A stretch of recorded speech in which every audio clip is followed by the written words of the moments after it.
Hopefully we've got the technical issues worked out. I want to apologize for some of the technical issues when we tried to play that video. You got some raw video there, some behind the scenes look at the producing aspect of things. Hope you enjoyed that. We won't talk about it ever again. We'll just move on.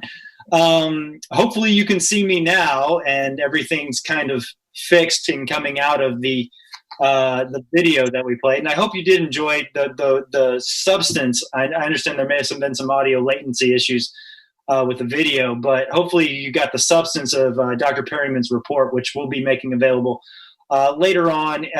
We'll be really kind of publicizing that because it was a really key study in the value of ESDs.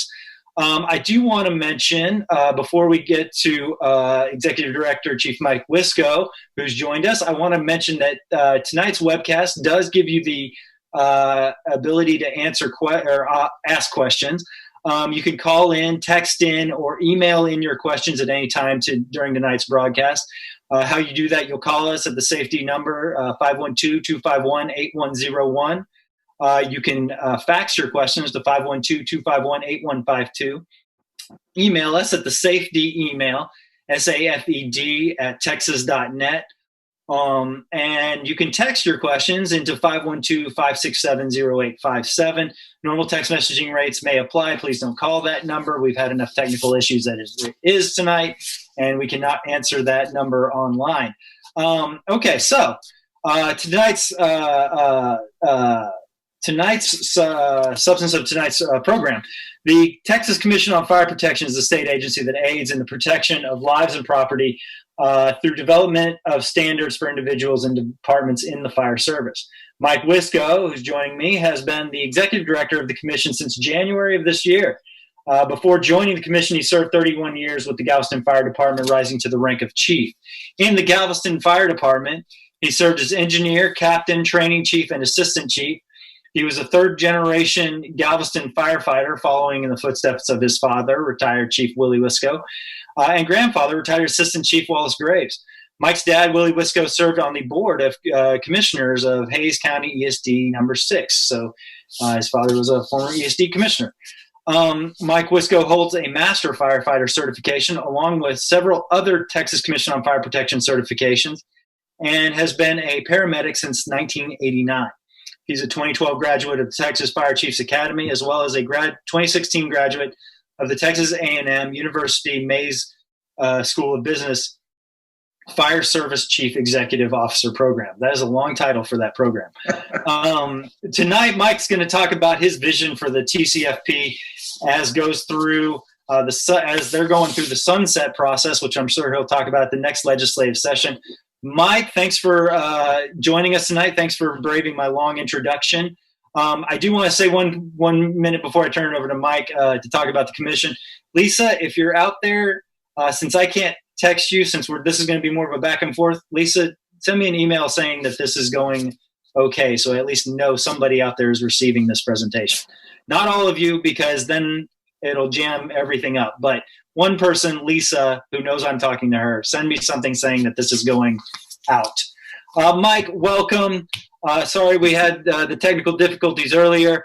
Tell us a little bit about the commission, just for those who are joining us tonight, maybe don't even know what the commission is or what you do. Well, sure. So thanks for having me tonight. The Commission on Fire Protection is charged with regulating the firefighters, the certified firefighters in Texas, as far as their educational standards. And we also enforce safety compliance measures on the regulated entities. So there are about 35,000 certified firefighters in the state of Texas, and there are a little over 900 entities that we regulate. Now, those could be fire departments with paid staff. They could also be a fire marshal's office. We even regulate some law enforcement agencies who have fire investigation responsibilities, as well as the training facilities across the state. So in particular, a community college or maybe an online fire certification program are regulated by us as far as the standards that they have to teach to. Okay, so do you regulate the fire departments or the fighters themselves, or both, or all of the? A little bit of both, and it's a unique state agency because just like any other state regulatory agency, we do have some oversight into the safety practices of an organization that we regulate. And I have to be clear, we regulate fire departments that have career firefighters. So in other words, we don't regulate a volunteer fire department. We would regulate a department that has paid staff. But in addition to those safety regulations that we enforce, we're responsible for the training and the curriculum used for firefighters to receive the various certifications that we offer. We offer roughly 14 different certifications in the fire service, and we regulate the curriculum, the testing process, and the continuing education piece of that. So of the individuals. Okay, so let me ask you this question: as far as you say, you regulate departments with career firefighters. What establishes a career firefighter? How much do they have to be paid? Is there a certification that makes them actually in that classification? Or if they're paid by a form of government, so any type of government entity, whether that be a municipality, a county, an emergency services district, if they are paid a salary for performing firefighter duties, that could be firefighting, actually the containment of fires, or the investigation, or fire inspections. If they're paid a salary for that,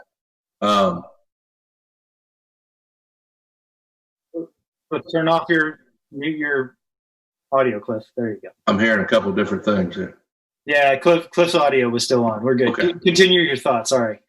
So anyway, if they're paid by some type of government entity to perform firefighter functions, then that agency or that entity is regulated by us for some safety standards.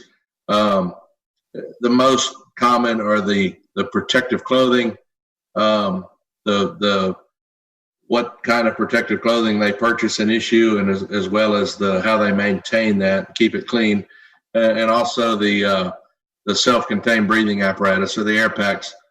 We regulate that piece. We have requirements for some safety-oriented standard operating procedures. And aside from that, our focus is on the actual educational side, or the professional side of the firefighter, and how they attain their certification and how they maintain it. So if it's a private entity like a volunteer fire department, but they're paying the firefighter, and let's say it's more than just a stipend. I mean, I could ask you both of those questions. If it's a stipend, or it's an actual living wage, or a full wage, would that require them to be under the commission's purview? By the opinion garnered by the Attorney General's office many years ago, if they're paid by let's say an incorporated volunteer fire department is paying them, they wouldn't necessarily fall under our regulation. If they're paid by an emergency services district, which is a government form of or a government entity, they would fall under our purview. I'm sure this is making matters way more complicated than they need to be, but if the ESD is paying the VFD under contract to provide service, and then the VFD is paying the firefighter, so I think the safest answer, we have ESDs that we regulate, and I think the safest answer and the smartest answer I could provide is they would want to clarify with their legal counsel whether they meet the definition of a government entity or not. Excellent. We're not out there looking for them, but we certainly don't want anybody to fall through the cracks. So that's something they would need to determine. I understand. So, I mean, I guess this would be the same kind of question asked your legal counsel, but, well, I mean, maybe not, because let's say it's a pure volunteer department, but the firefighter in question is a career firefighter with Houston FD or something like that. I mean, they're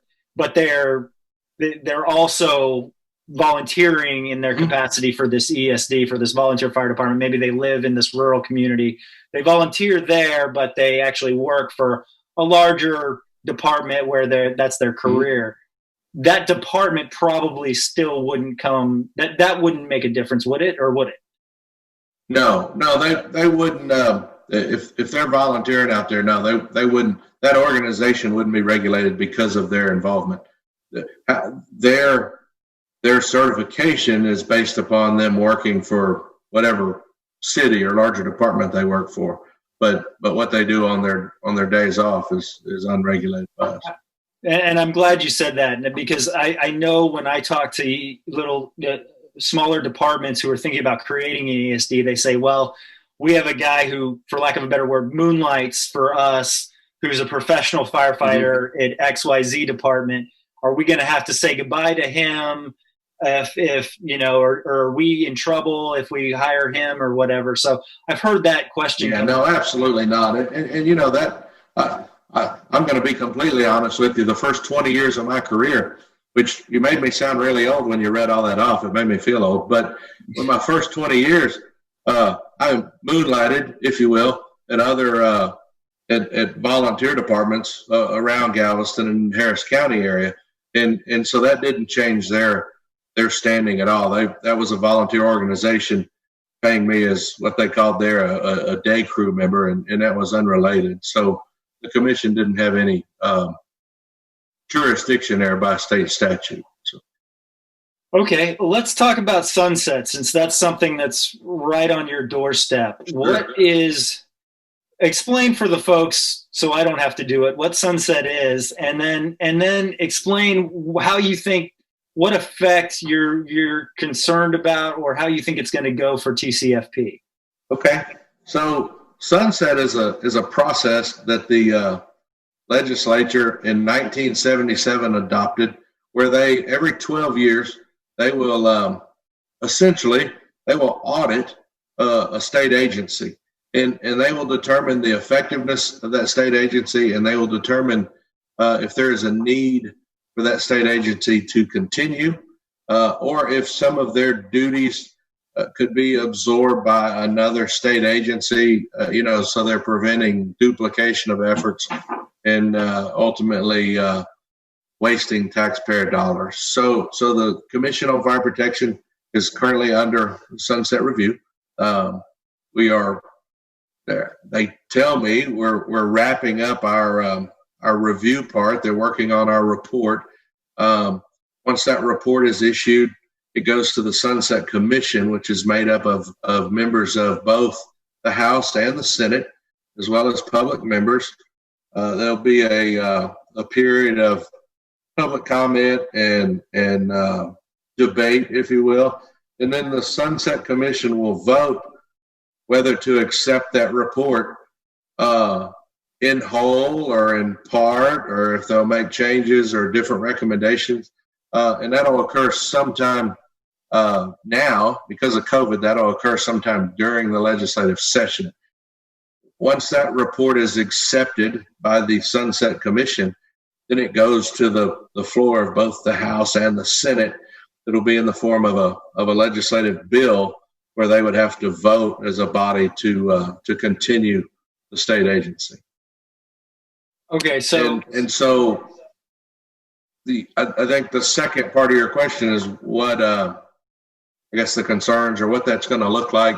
I'm going to tell you from where I sit, and I just got this job in February the 3rd, but from where I sit and from what I'm hearing, I think the commission's in a pretty good place. We're governed by state statute, which is Texas Government Code 419.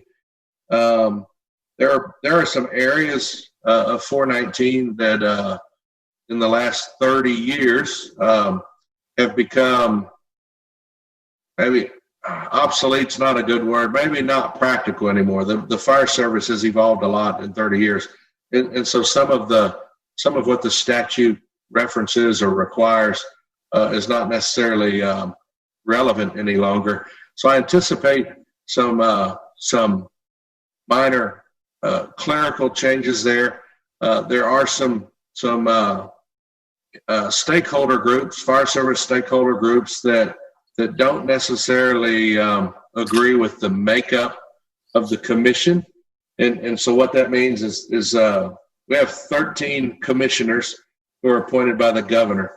The Texas Commission on Fire Protection is the largest commission body in the state of Texas. Most commissions are anywhere from 9 to 11 members. We have 13. And those chairs are split between fire chiefs, union firefighters, volunteer firefighters, a fire protection engineer, a fire investigator, and 4 citizen members. So Sunset supports, and the governor's office currently likes to have 1/3 of a government body like the commission to have citizen members on it, so that there's some oversight there. So we have 9 fire service members from different walks, and then we have 4 civilian members who sit on the commission.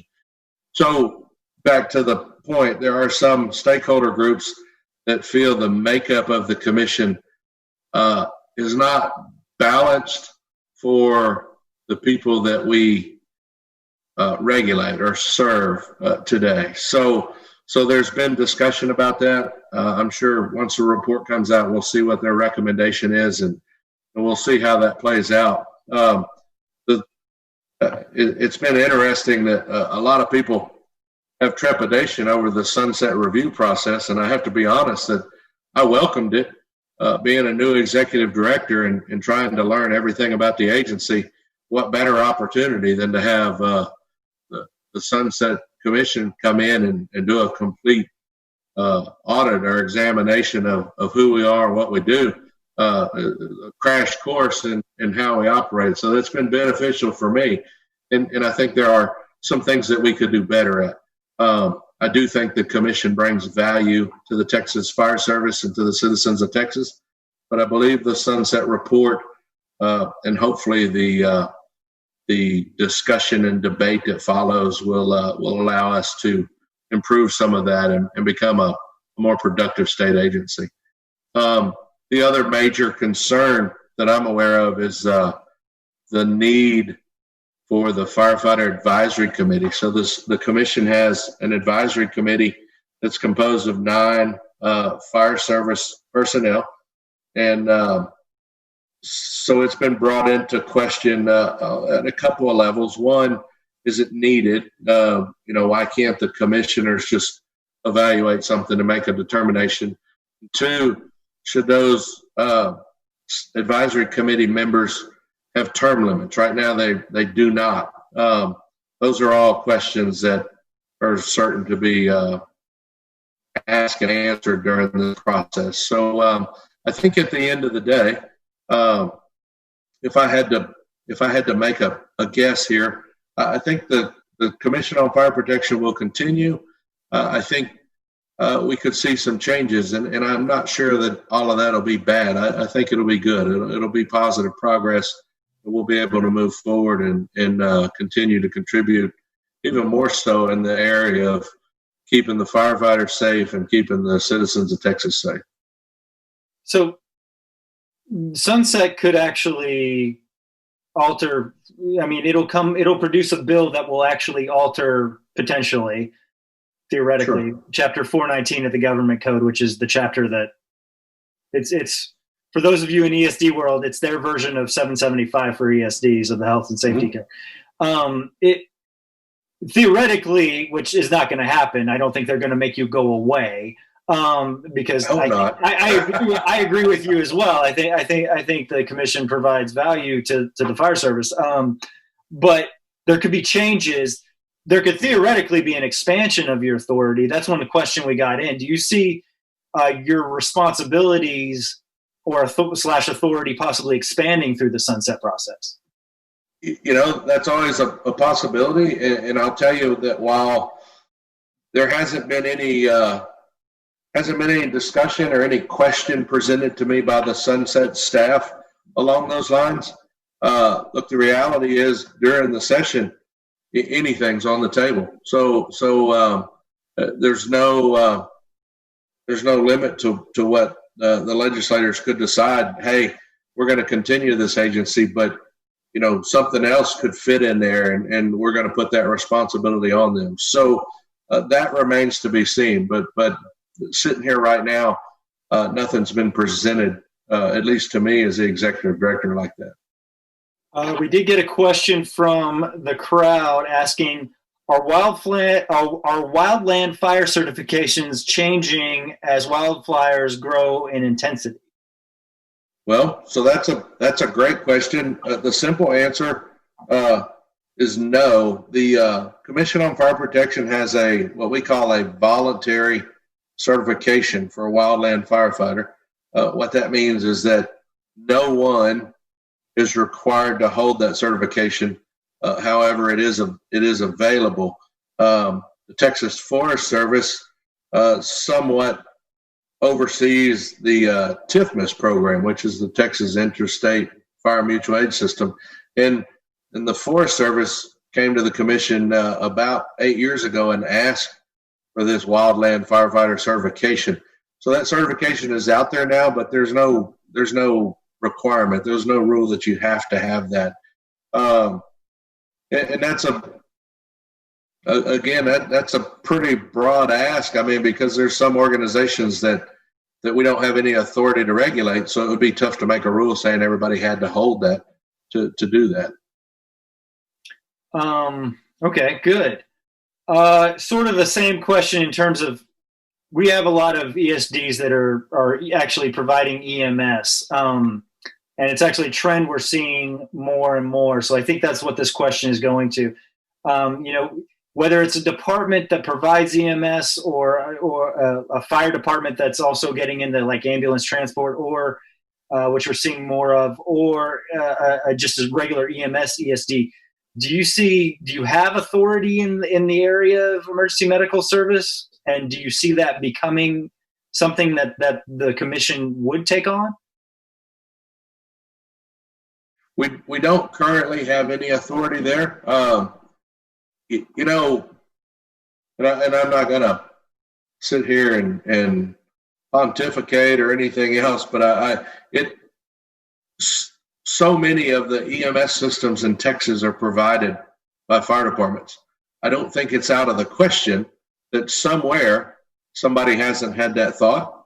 That hasn't entered into any of our discussions at Sunset, and we don't have any kind of list. We're not asking for more authority. We have plenty to do now, but there's nothing to rule out that somebody couldn't try to put that responsibility with us, and we would certainly have to address that as it occurs.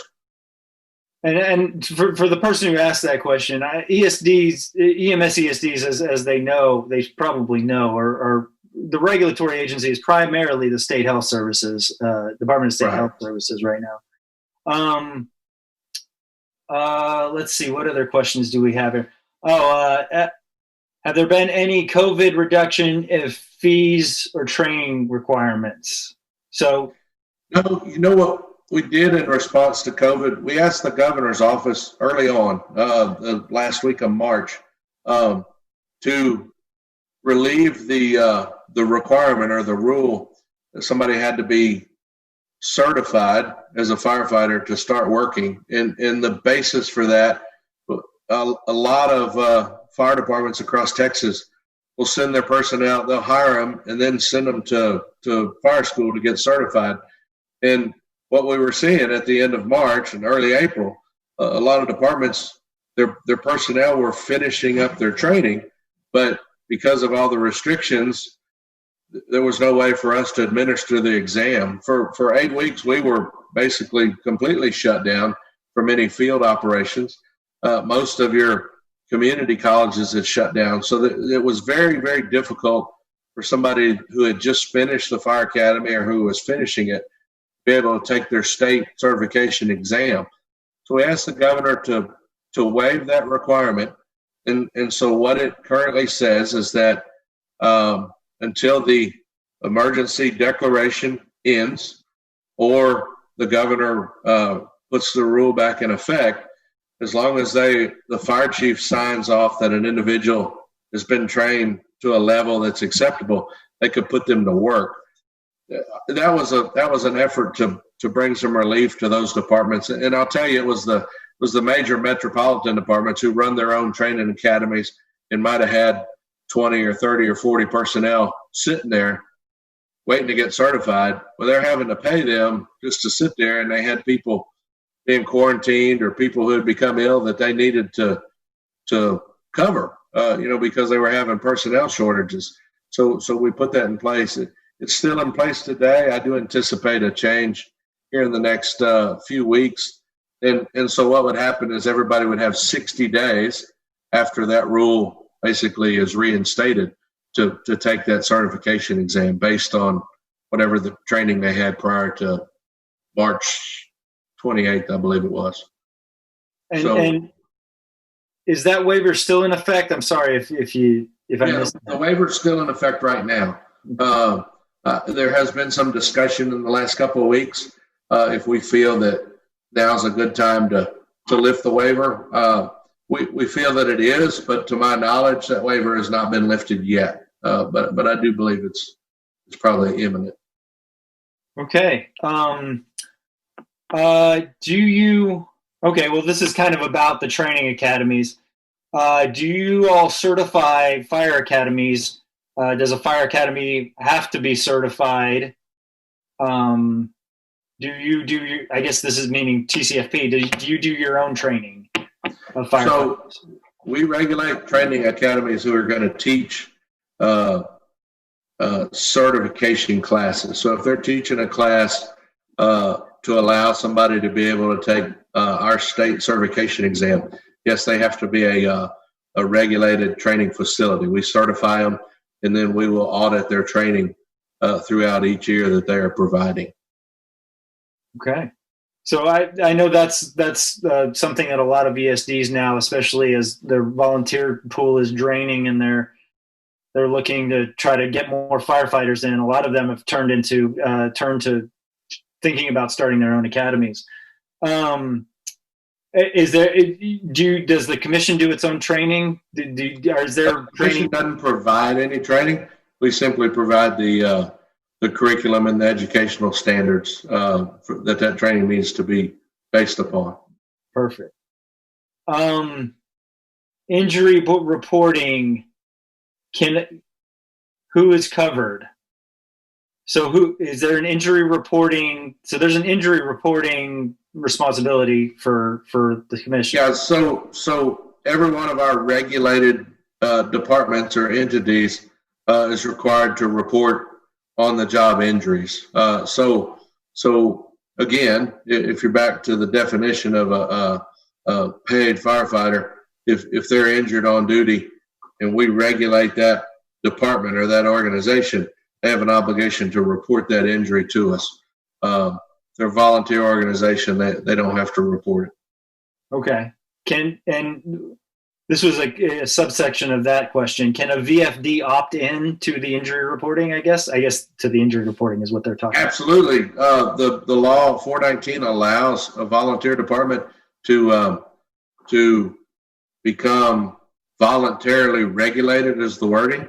And that would include the injury reporting piece. It would be hard if they're not already regulated or identified in our system. They're not going to be able to access incident reporting system, but we could possibly set them up in there. That would be easy. They'd have to have an ID number, and we could set them up in the system.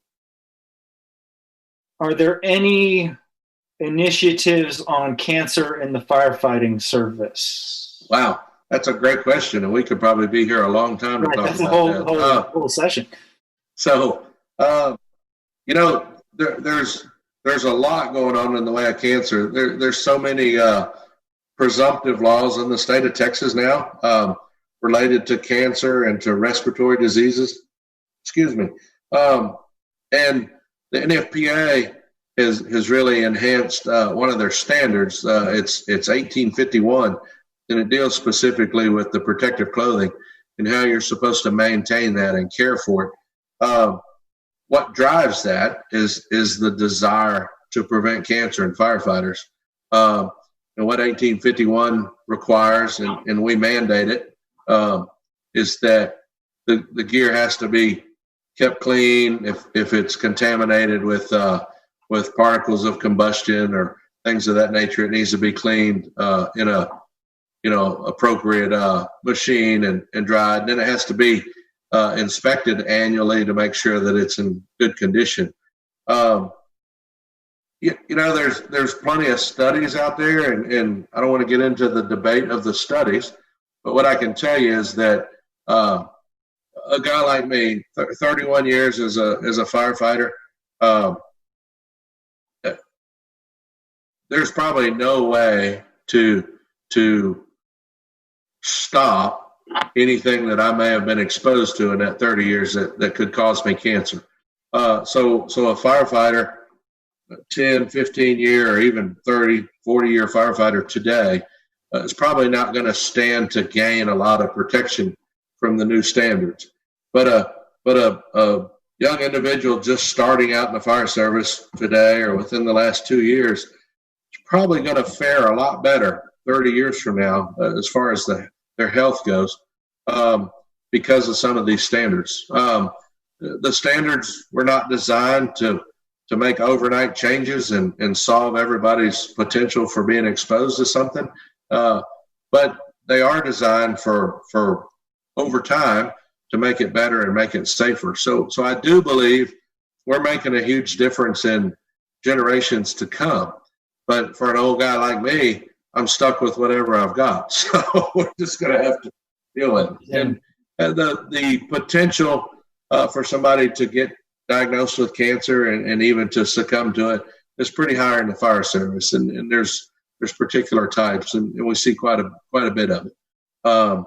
There's still a lot of studies out, and practically they're studying this right now to see if they're altering the impact any. So it'll be a few years to really see that. But I believe personally we're making a difference. I mean, if my son told me tomorrow he wanted to be a firefighter when he graduated college, I would feel a lot better about that, knowing what's in place today versus what I was up against. Now, that doesn't mean they didn't tell me what we were doing was dangerous or bad. I knew what I was getting into, but it's changed a lot in the 31 years I've been in. And it's just like on the EMS side. You've got a lot of EMS folks listening tonight.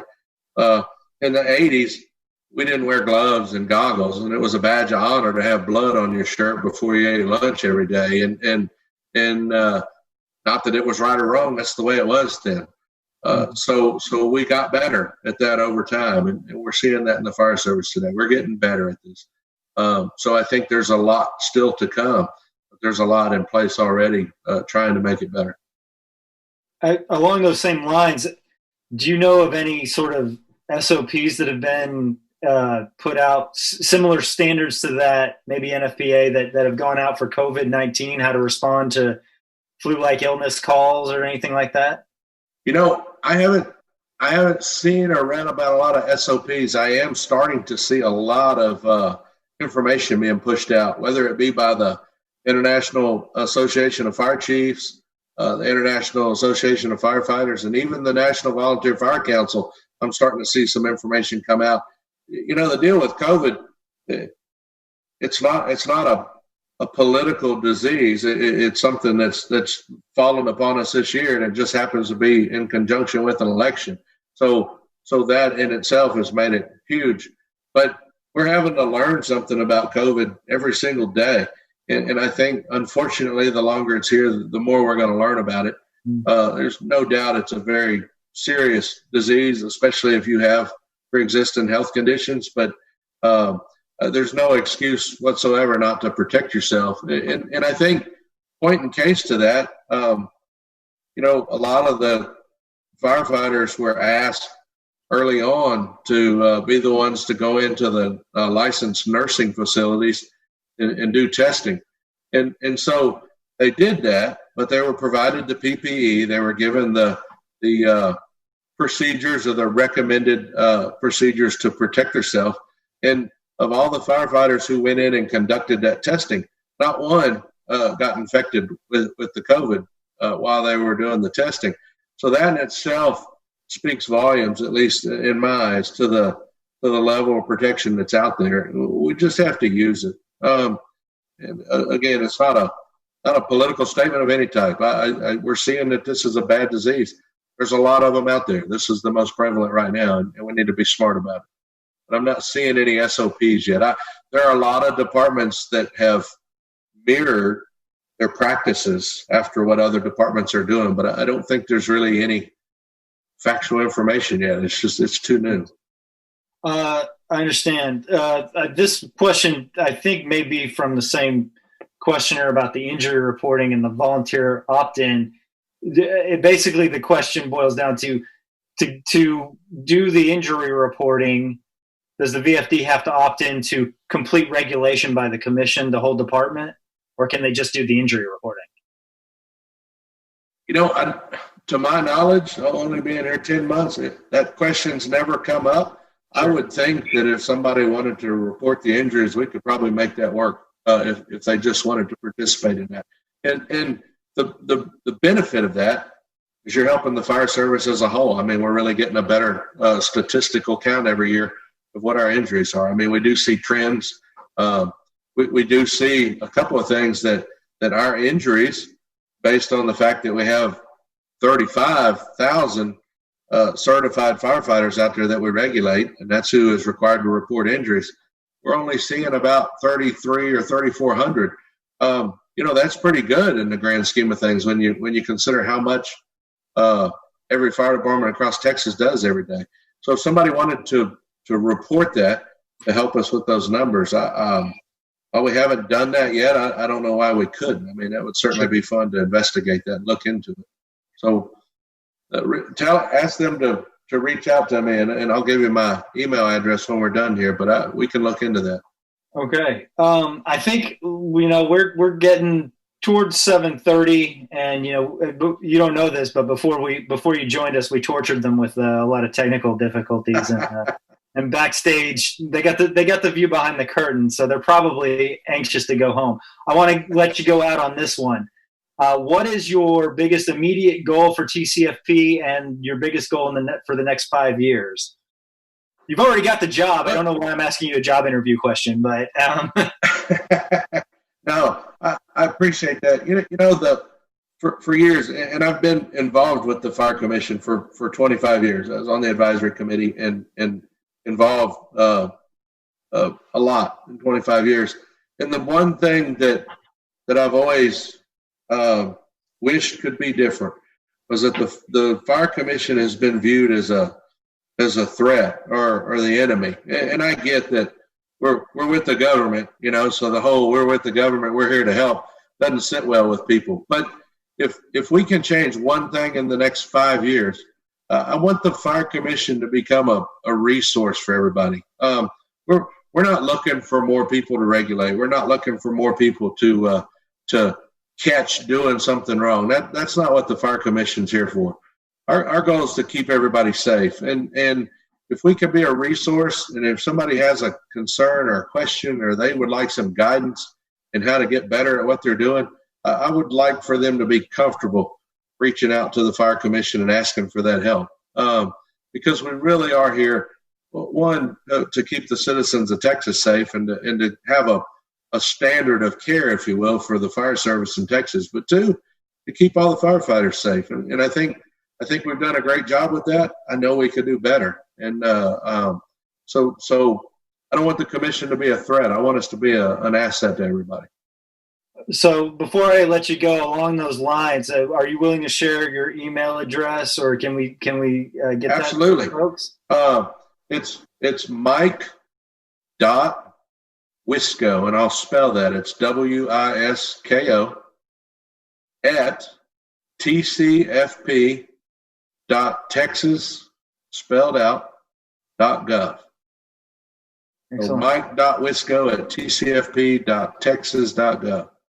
And any concerns or questions you have, send me an email. We'll answer you. If you don't, you can call the numbers listed, or we have an information at TCFP email address as well on our website.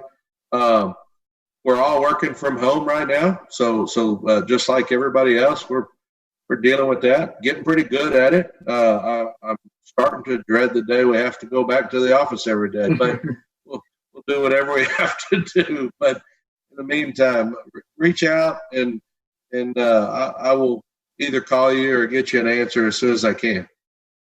Well, thank you so much, Chief. I still call you Chief Wisko, and I probably always will. So that's just kind of, you kept the title. That's okay. I've been called a lot worse, so you can call me Chief. Anyway, Executive Director Mike Wisko of the Texas Commission on Fire Protection, thank you so much for joining us. We really appreciate your time tonight. I know I speak for Safe D when I say, we look forward to working with you as a partner and as such a great resource for the fire service in Texas. So, again, thank you, Mike, for joining us tonight. For those of you who are out there who've hung with us to the end here, before I let you know how to apply for credit, let's take a look at those messages from our sponsors. One quick second: Casco Industries and Precision Utility.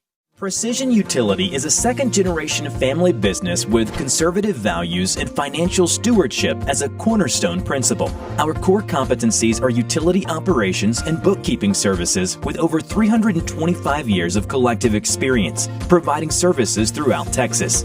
Common services, meter reading, billing, collection, plant operations, environmental compliance, district management, maintenance, residential and commercial tapping, capital improvements, new construction, bookkeeping, and investment services.